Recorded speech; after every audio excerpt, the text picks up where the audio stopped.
Cara, assim, o lance de você. Eu acho muito digno e eu sou sempre a favor de reduzir impostos em geral, especialmente em coisas como comida, sabe? Comida, Eu lógico. acho bom, a gente tem um problema de tributos aqui no Brasil, um sistema de tributos aqui no Brasil que, bom, eu teria que conversar com quem for eleito presidente.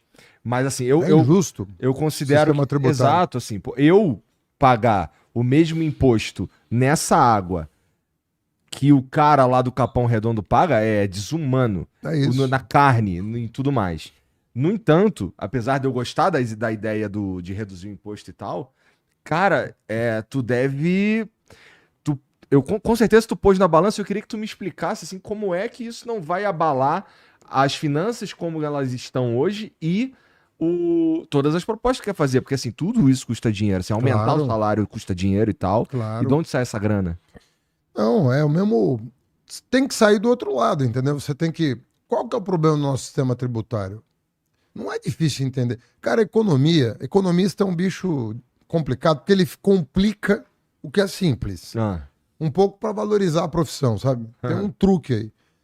No Brasil, se cobra muito imposto sobre consumo e pouco imposto sobre renda e patrimônio. cobra-se errado, inclusive, sobre renda e patrimônio. Exato. Então você cobra muito sobre consumo e pouco sobre renda e patrimônio. Resultado: o pobre paga proporcionalmente mais imposto que o rico. Isso todo mundo sabe há décadas. Todo mundo sabe disso há décadas e não se faz nada para corrigir. Nós, por exemplo, quando fui prefeito de São Paulo, eu aumentei o IPTU das casas caras e diminuí o IPTU das casas baratas. Então você não tem uma alíquota única, 1% para todo mundo. Não, o pobre paga meio, o rico paga 1,5. A média dá 1. Mas eles não podem pagar a mesma coisa proporcionalmente, porque não é justo que o Dória, que tem a casa de 4 mil metros quadrados, e um cara que tem a casa de 45 metros quadrados, paguem a mesma alíquota. Isso chama IPTU progressivo. E nós introduzimos em São Paulo. E TBI, que é aquele imposto que você paga na transação, né? Comprei a casa, pago imposto. Uhum.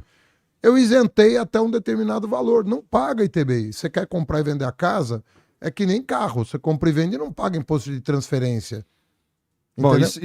isso daí é uma política maneira, pensando no cara que ganha menos, assim, mas ela precisa ser revista de tempo em tempo também, porque o mercado muda Sim, de tempo em tempo, né? claro.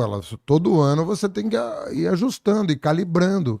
Mas tudo na direção de ter um sistema tributário mais justo. O nosso é muito injusto. É um dos mais injustos do mundo, o nosso. Por isso que falam que o Estado no Brasil mais atrapalha do que ajuda na distribuição de renda. Então, o Estado se torna um problema quando ele cobra um imposto errado. Nossa sociedade é super desigual. E o Estado, às vezes, torna ela mais desigual ainda, cobrando errado.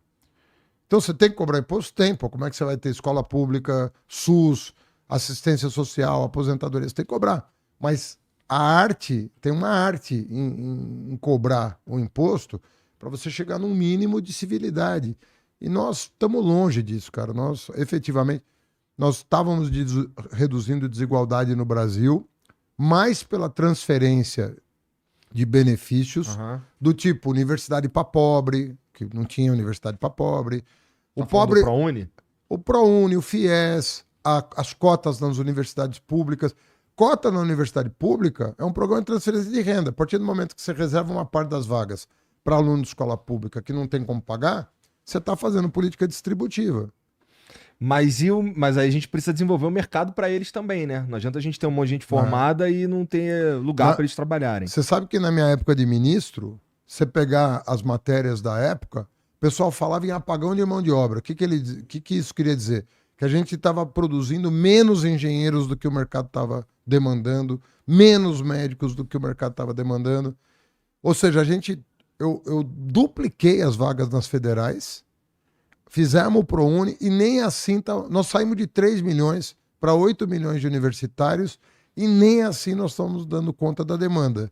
Por quê? Porque a economia estava crescendo 4,1% em média ao ano. Entendeu? O que está acontecendo agora é exatamente o oposto.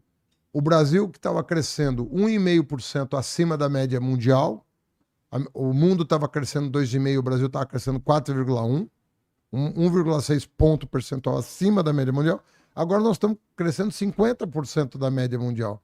O mundo está crescendo 2%, caiu por causa da pandemia, por causa da guerra e tal. O Brasil está crescendo 1%, em média. Então, está descasando, as coisas estão se descasando. Isso é falta de planejamento, é uma noção equivocada da economia, de achar